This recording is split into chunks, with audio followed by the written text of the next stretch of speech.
Crystal Palace 3, Arsenal nil. Yes, people, why football in an absolutely tragic performance from Arsenal. I mean, there's performances where you can lose playing well, and then there's performances like this where you can lose getting absolutely destroyed and toyed with. Crystal Palace got the 3 points, and boy, did they deserve it. Arsenal just did not turn up to play football, and that's the unforgivable part for me because we've lost some games this season, but recently more so. Like against Man City, against Liverpool, yeah, we lost those games, but for the most part, we gave it our all. We just lacked a little bit of quality in the final third, and I can accept that. That's why I didn't get mad at the team. On this occasion, though, we just lacked everything. There was no bite, there was no passion. Not only did we get out kind of footballed by Crystal Palace, they played better football than us, we got outworked as well. They were first every ball, they were pressing better than us.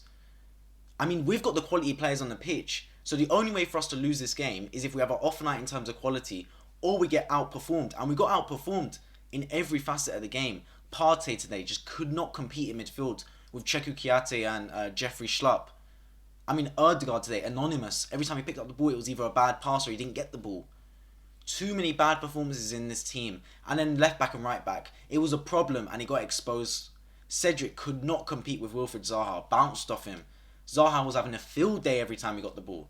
Then, Tavares, the less said the better about him, man. At fault for both goals. Not strong enough getting rid of the ball on the set piece. Then the second goal doesn't track the run of Ayew. Ayew's an old player, man. Like, he's been in the league for a long time. He should not be more agile than you. Nuno Tavares is like 21, 22. He should be able to keep up. Poor by all accounts. Then when it was 2-0, it was basically game, man. Knocked the stuffing out of us. The first goal went in, and I'm expecting a reaction. But the opposite happened. It was all Crystal Palace until they scored the second. Now we come out of the second half, we get a little bit of a reaction. As expected, we could not have been as bad as the first half.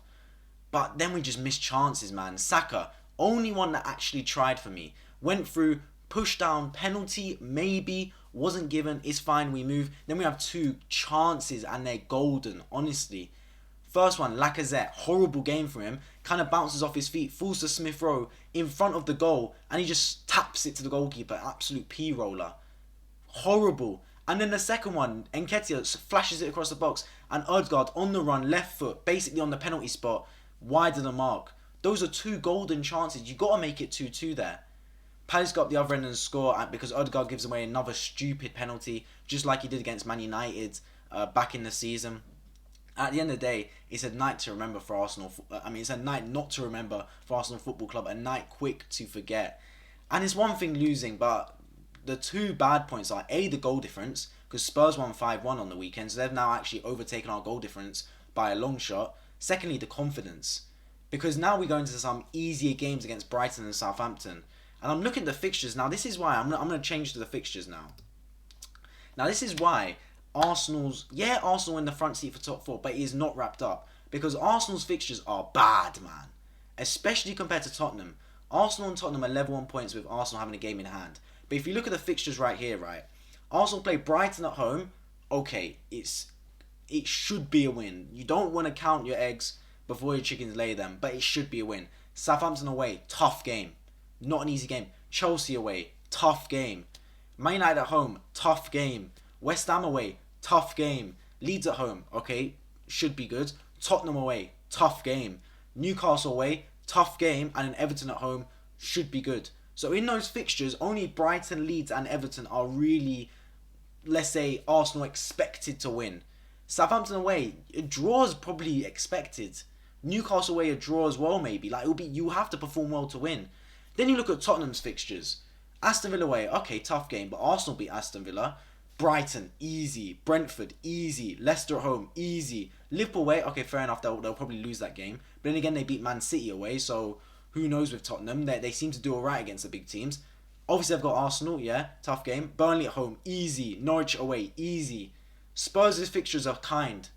Like, between the two fixtures, it's defo Spurs. So in my opinion, Arsenal losing this game means that Spurs are in the driving seat now. It's Spurs' top four to lose. Because there's no doubt Arsenal will drop points looking at these fixtures, man. I fully expect Arsenal to drop points against Southampton away. They'll drop points against Chelsea. They could draw against United. They'll probably drop points against West Ham. And obviously they'll drop points to Tottenham. I think that game will be a draw or Tottenham win because Tottenham are at home. And that's not enough because if you look at Spurs games, yeah, they might draw to Aston Villa, but they'll beat all the other teams. They might lose to Liverpool probably. And then they'll probably get a point or a win at Arsenal. but they're expected to win 5 of those 8 games at least. So, looking at it now, Arsenal have done horrible losing here. Horrible. It's a game in hand, yeah, but looking at the fixtures, it's not kind. So, really need to pick up points here, and it's poor that we haven't done so. And then you got the other factor. What does this mean for this team? Like, was all that good run just a fugazi? Was it just like we were playing good for no reason? We're not actually a good team or something? I fully believe we're actually a decent football team. Like, from what I've seen the past few weeks, I'm not going to let this one performance derail my opinion or change my opinion on what I believe has actually been a growing and good Arsenal team. Like, this has been one of the funnest teams to watch as an Arsenal fan for a long time, since the Ozil Sanchez days in like 2016, I'd say. Like, we're actually fun to watch. Like, Saka, Smith Rowe, Odegaard, Martinelli linking up. They're good, exciting footballers. But today was just an off night. Today we got bullied. And is this now the blueprint of how teams are going to come up against Arsenal now? Are Brighton going to come to the Emirates to bully Arsenal? Are Southampton going to play Arsenal to bully us again? Because that's one thing now. Because teams going to look at this and go, right, here we go. Crystal Palace just showed us how to beat Arsenal. Because we were struggling a bit, man. They were toying with us before. They've showed us a way. Crystal Palace did 2 things here. First, they outworked Arsenal. Secondly, they set traps. They pressed in the right areas. They didn't just press like headless chickens. They pressed when the centre-backs received the ball, Gabriel and Ben White, when they split from goal kicks, they pressed that. They pressed Partey as soon as he received the ball. Those were the 3 trigger points for the press. And we couldn't cope with it. It got really scary at times. I mean, we had Ramsdale, Gabriel and Ben White clearing the ball literally last second before Crystal Palace got a touch on it at times in the first half. So it shows the plan's working, and fair play to Patrick Vieira and Crystal Palace, because they're on the beach in the Premier League. Let's not make any mistake about it. They've got nothing really to play for in the Premier League. They're going to finish mid-table. They're safe. They're not really going to go for European spots. If anything, they should be looking at the FA Cup match against Chelsea in a week or so time. They shouldn't be looking at this game. Yet they still manage to have more hunger and desire than us. And that's not good enough in my opinion. Because like I said at the start of the video, there's ways to lose football matches. And if you lose a football match on just a lack of quality or just refereeing decisions that you can't account for, like at home to Man City when we played really well, it's just lacking a little bit of quality and the ref kind of stiffed us. That I can accept. That I can hold my hands up and say, you know what, well played boys, but it is what it is. This I can't accept when you just don't turn up to play a game of football. You just turn up almost expecting to win the game. You get a little bit of adversity in your direction and you crumble. Fold like a house of cards. And this wasn't not to be expected. I mean, I reviewed Man City versus Crystal Palace the other week when Crystal Palace got a draw at home to Man City, and I said they're a good side. Palace are a good side. They're a resolute side. They will play to defend deep, but also to counter you, and then they'll also press you as well. So they've got all the facets of their game in check. They can defend well, they can attack well, they can counter, they can press. They've got all of that in conjunction. They're a good football team. I don't know why we came here just without some kind of game plan, it looked like. I mean, I'm going to flick back to the match stats now. It doesn't tell the full picture. Crystal Palace only had 6 shots, 5 on target, but they were clinical chances. They had really good chances. Us, on the other hand, 11 shots, 3 on target. Didn't really do anything. 69% possession. What for? We only really had an attacking threat at the end of the game. Other than that, there was nothing really good about us. We were just passing the ball aimlessly. Palace knew to let us keep the ball. They were like, you know what? You have the ball in your half. What are you going to do with it? Until you get into our box, have the ball you like. And that was the game plan, and it kind of just sent us packing. Let's go through the player ratings now. Ramsdale in goal. I think he should have done better on the first goal, to be fair, because it was in the centre of the net. I'll give him a 5. Was his best game. Cedric, horrible. I'll give him a 3. Wilfried Zaha tore him apart. I mean, Tomiyasu, has he been deported or something? Because where's he at? I don't think he's played a football game for a good 4 months now. He was meant to be out for 3 weeks. It's turned to 4 months. He was meant to be back for this game. He's not even back. Who knows, man? Yeah, Cedric, awful game. Ben White was poor as well. Give him a 4. Gabriel was poor as well. Give him a 3. Nuno Tavares gets a 2. At fault for both goals. Let's look at the midfield. Partey, 2. Horrible. Nothing could stick. No defensive or offensive presence. Xhaka next to him. Slightly better, but still poor. I'll give Xhaka a 4. Cam, Odegaard, 2. Anonymous. Casper the Ghost in midfield. Did absolutely nothing. The ball could not stick to him whatsoever.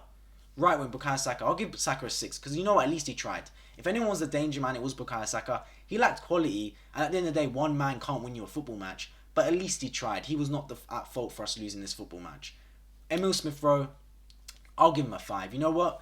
He had a couple of nice passes towards the end, but he missed an unforgivable chance. And other than that, he didn't really do much. So yeah, 5 for him. Alex Lacazette gets a 2 as well. Absolutely anonymous up front. He was probably offside more than he touched the ball. Did absolutely nothing. In terms of subs, I mean, what's this? Martinelli came on, just didn't really have an impact. I'll give him a 4. Just didn't really do much, man. In terms of subs, Nketiah, I mean, he had a chance to hit the bar, but other than that, didn't really do much either. I'll give him a 5. And then Lokonga was barely on to tie his shoelaces. But overall, we can just summarise it by saying Arsenal, tragic performance. And have they really given Spurs the advantage in the top 4 race? There's going to be a lot of games to go, of course. So it's not over now, but definitely a poor one from Arsenal. I can really see Spurs licking their lips and saying, look, they've got a game in hand on us again, but our fixtures are much better than yours. We've got a chance here to finish in the top 4. As always, if you guys enjoyed this video, if you enjoy football reactions in general, please consider subscribing on my road to 700 and drop a like down below so this video gets out to more people. I've been YFootball and I'll catch you guys in the next video.